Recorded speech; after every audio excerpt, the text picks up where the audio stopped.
Hey everybody, what's going on? It's Al, Modern Day Warrior here. I'm going to be doing a new series now where I review albums while I'm driving to work. I got about a 40 minute drive to work, so I figured it's a good time to kill. It's kind of cool to review a CD, you know, that you listen to in the car. I do a lot of my music listening in the car actually. As of right now, I'm still in the middle of kind of moving, so I don't really have my good stereo set up and all that turntable, and so you know, I'm at my parents now, but we're buying a house in Florida, so it's gonna be cool. It's a big move from New Jersey to Florida, but it was a long time coming and made a decision. We love it down there, so. And, you know, if I'm going to make one move, I'm going to make the move where I'm going to end up retiring and everything, so that's how I look at it. Why move to another place and then in 10 years when I retire, move again? I'll do the one move where I'm going to retire and live out the rest of my days in paradise, so. And I love Florida. I love warm weather. I'm a beach and heat guy, summer guy. So I'm pretty tired of working outside the winters after 30 plus years of being a land surveyor. But anyway, I'm here to review a CD, not to bore you with my life details. So the CD we're going to review today is the single soundtrack. You can see it there. I remember getting this when it first came out. I went and saw the movie, and when the alternative Seattle movement was in full swing, and Pearl Jam and Soundgarden and Alice in Chains, Nirvana, all them bands. Then you got, you know, Mudhoney and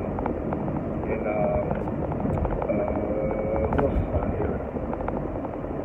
Let's see here. You got Paul Westerberg. Yeah, Mudhoney. Mother Love Bone. This made me get into Mother Love Bone actually. Hearing Chloe Dancer, Crown of Thorns. I'm gonna throw it on right now. It's gonna be low in the. I'm gonna go track by track. I know it starts off with Wood, Alice in Chains classic song. It's their tribute to Andrew Wood from Mother Love Bone, who had just died probably like 2 years prior. And then, you know, Pearl Jam was really kind of born out of that. Actually, it was Temple of the Dog, too, which was their Soundgarden and Pearl Jam coming together to do a tribute to Andrew Wood. So, yeah, it starts off with Wood, Alice in Chains. I love this song. It's also on the Dirt album, which is great. One of my favorite Alice in Chains albums. Alice in Chains is probably my favorite out of the big four of grunge, with Soundgarden, then Pearl Jam, then Nirvana coming in at last. Then we go to Pearl Jam, Breathe or Breath. Actually, it's Breath. Pearl Jam. This was a great song, man. When I was big into Pearl Jam at the time. When 10 came out, my brother went and got the CD, and we would listen to that CD constantly, man. And that was a classic. And then when this came out, I love this song that they had on this soundtrack. So Pearl Jam, Breath, man, great song. And it was around this time, I think, when Pearl Jam would go and do the Unplugged on MTV, and they only had 10 out, but I think the single soundtrack had been out too. So I think they did like State of Love and Trust on the Unplugged. So correct me if I'm wrong, but that was a great Unplugged. I remember getting the Unplugged record on Record Store Day when it came out a few years ago. So let's see what we got next. We got Seasons by Chris Cornell. Chris doing a solo song in there. Great song. I really liked it.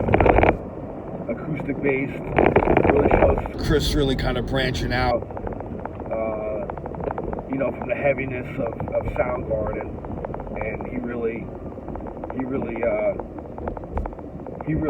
this was kind of a precursor of like his solo, kind of a solo career coming up, and you know, mixing solo with Soundgarden. I think it wasn't until after Soundgarden broke up that he actually came out with his first solo album, I believe. I don't know, was that Euphoria Morning? I think it was Euphoria Morning. I think that didn't come out until after Soundgarden. So I could be wrong. Could have been during Soundgarden. I don't remember. So that was Seasons. That's the third track. Fourth track is Paul Westerberg, which was cool. I never heard of Paul Westerberg before this, and he had a couple of songs on here, which were good. And I know he has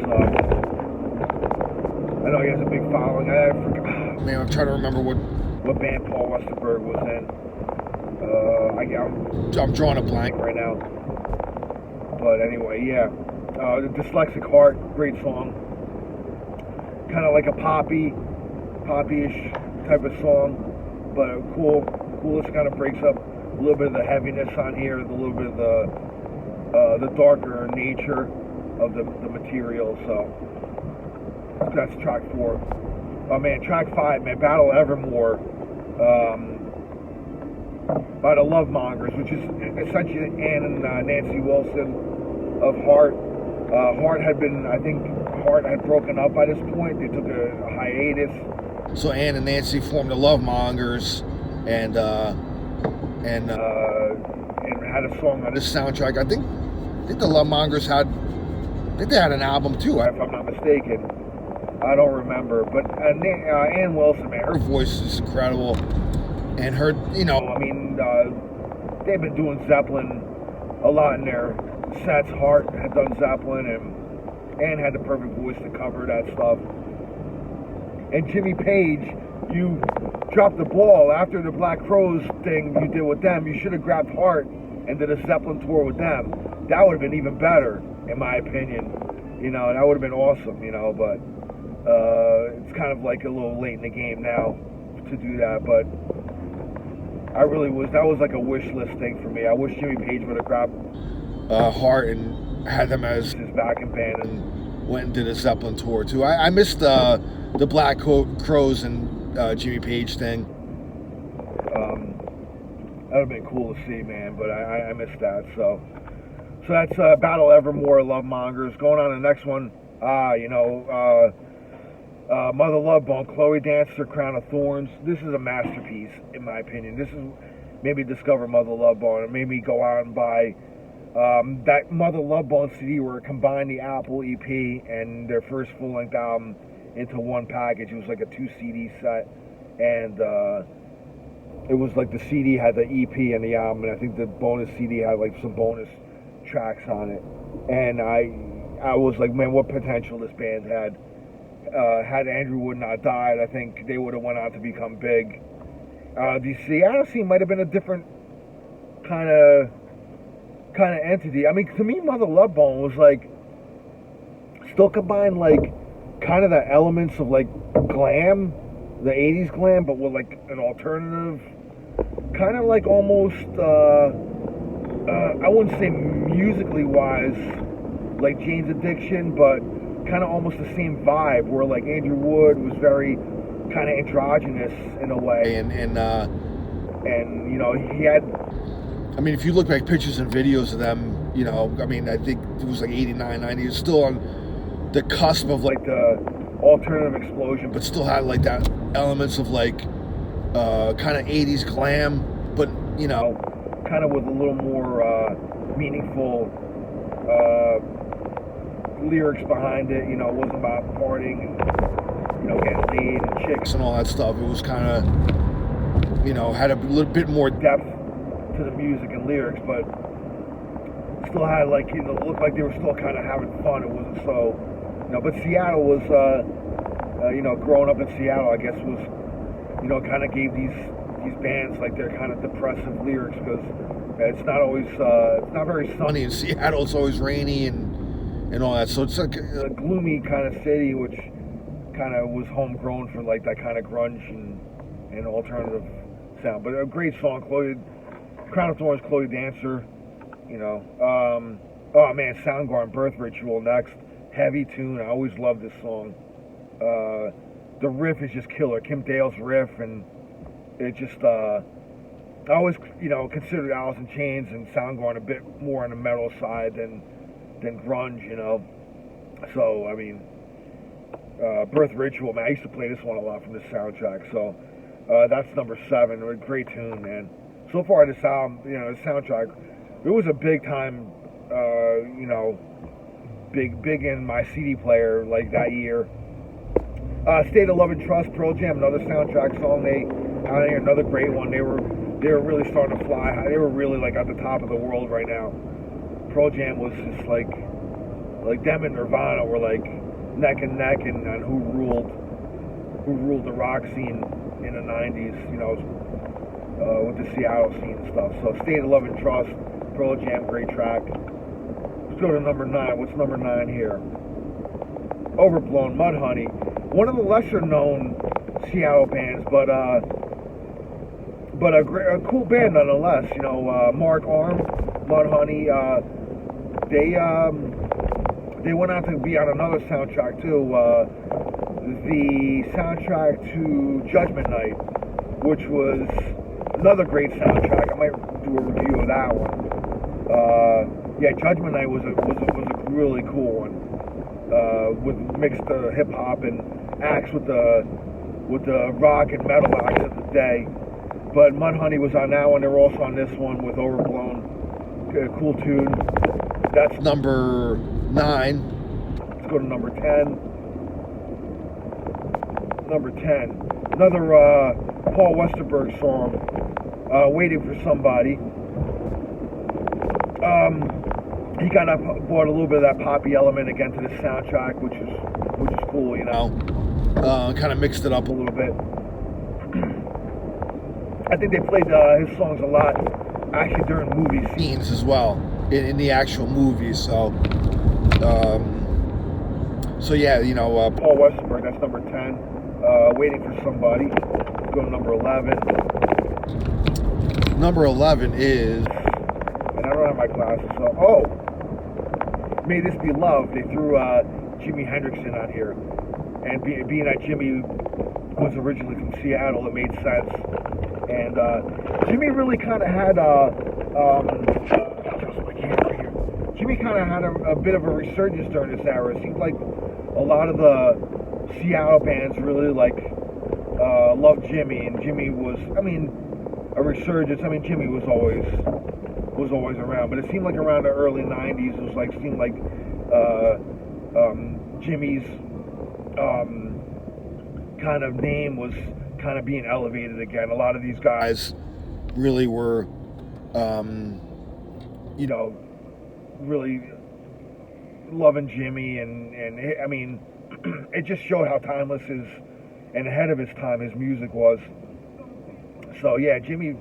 So being from Seattle, they put, I think in the scene in one of the movies, I think, was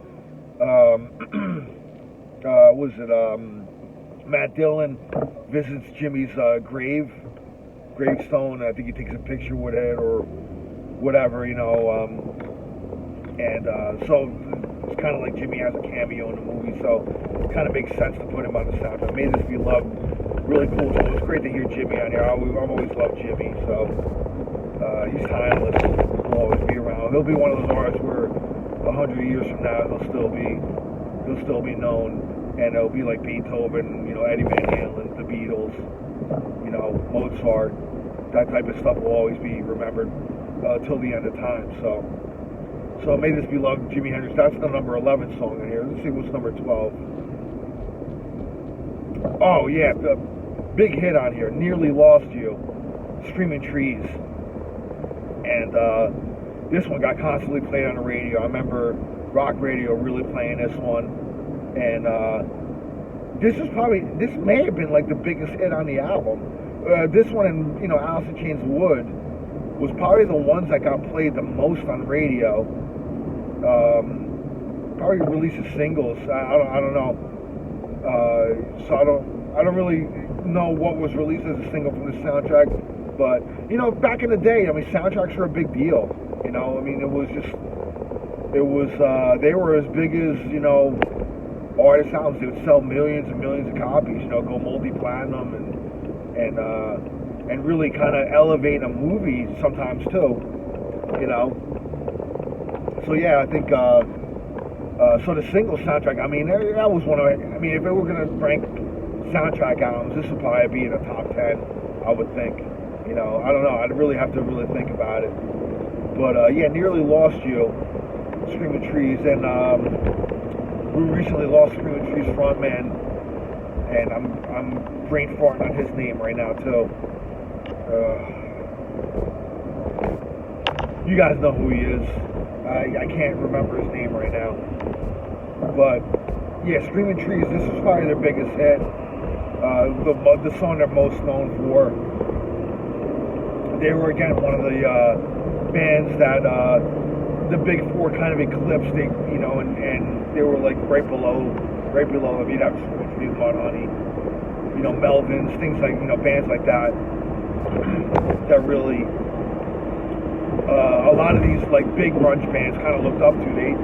You know, the cool thing about that was the grunge era was, and the grunge scene, the Seattle scene, is all those bands where a lot of them were comrades. There was a camaraderie between them, you know, and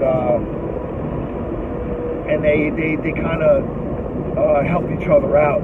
You know, I guess, you know, helping each other write songs and being on each other's albums. Excuse me. So it was a real camaraderie in that scene coming up. And then, like anything, you know, when that scene blew up, you know, all the record companies had to go look for the next Nirvana, and, you know, and just like any scene, they just water it down and completely destroy it. But from I tell you, man, from '91 to '94, '95, it was a great time in rock music, in my opinion. You know, and I love, believe me, I love the '80s rock. I love the '80s glam, and I love the, you know, thrash and all that stuff. But, you know, by the late 80s, early 90s, that scene was so watered down with, you know, third-rate bands and stuff that it was really a shake-up needed, you know, and I'm kind of glad this scene came in and kind of made those other bands take stock in, you know, what they were writing. And you know what, a lot of those 80s bands came out with great albums in the 90s, and that could be another video that I'll do is, you know, great albums in the 90s by 80s bands. They really rethought, and like, you know, these guys are pretty heavy, and like what the stuff is writing is true life topics, and, you know, maybe we took the you know, the partying and getting laid aspect as far as we could, and, you know, we can, you know, rethink and write about more, you know, meaningful topics in the world. So, but anyway, Nearly Lost You, Screaming Trees, what a great song. And then we go to the last one of my favorite songs by Smashing Pumpkins, and it's Drown. What an epic this song is, and what a great way to end the soundtrack off. Now, Smashing Pumpkins wasn't part of that Seattle scene. They were kind of like their own entity. They came out of the Chicago area, but, you know, they got big in the alternative era because that's what they were. But they never considered them a grunge band. To me, they had elements of metal, gothic, you know, post-punk. But, you know, they weren't afraid to, you know, have guitar solos on their songs and, you know, be heavy and have heavy riffs. But this song, man, great. I think this song clocks in at like over 8 minutes, and it's an epic, and it's one of the best songs. Billy Corgan at this point was he was killing it, man. You know, Gish and Siamese Dream, I don't even think was out yet, but that wouldn't come out until the following year. So this is between Gish and Siamese Dream, and what a great song, man. And yeah, Billy and Smashing Pumpkins ended up becoming one of the biggest alternative bands in the 90s. You know, so anyway, that's my single soundtrack review. great album. I played a ton of it back in the day. Kind of cool to revisit it there. And recently I was at I already had the CD for the longest time, and if everybody remembers the long boxes that CDs used to come in the late 80s, early 90s, the big cardboard boxes that CDs came in. I remember, and I still have the long boxes, CD. But I was recently at a thrift shop, and I found this CD for 99 cents. I'm like, you know what, let me buy another copy, because I think my first original CD is pretty beat up. I think it actually might skip on the last track of Drown by Smashing Pumpkins. So I'm like, let me get a fresh CD. And it was used, but I looked at the CD, it looked like it was hardly ever played. It was pretty much mint condition, so I bought it. 99 cents, you can't go wrong with it. So anyway, that's my review of singles. See you next time. This is reviews in the car. I don't know what I'm naming this segment yet, so review in motion, I don't know. I'll think of some clever name or whatever. Anyway, have a great day. Hope you enjoyed the video, and take care, man. See you soon. Cheers.